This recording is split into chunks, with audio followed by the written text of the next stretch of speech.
Income वाढले म्हणजे शहामपण वाढलं का? असे नाही. आजकाल लोकं म्हणतात इन्कम वाढले, माझी लाईफ सेट आहे.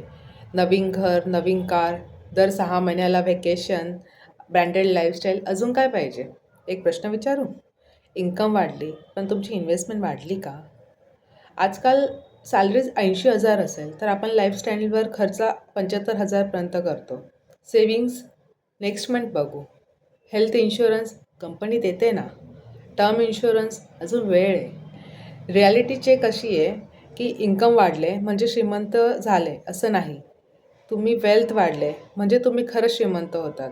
जेव्हा तुम्ही काम करत नाही तेव्हा तुमची इन्व्हेस्टमेंट, तुमची वेल्थ तुमच्यासाठी काम करते. लाईफस्टाईल तुम्हाला दिसायला श्रीमंत दाखवते, पण वेल्थ तुम्हाला खरंच श्रीमंत करते. सर्वात मोठी चूक काय माहीत आहे? लोकं EMI मॅनेज करतात, पण इन्व्हेस्टमेंट मॅनेज करत नाही. लोकं रिटायरमेंटची प्लॅनिंग करत नाही, पण कार किंवा व्हेकेशनची प्लॅनिंग करतात. अर्न मोर हे पुरेसं नाही आहे. कीप मोर आणि ग्रो मोर हे महत्त्वाचं आहे. पहिले प्रोटेक्शन, मग इन्व्हेस्टमेंट, मग लाईफस्टाईल. आपण उलटं केलं तर लाईफ धोक्यात येईल. थँक्यू.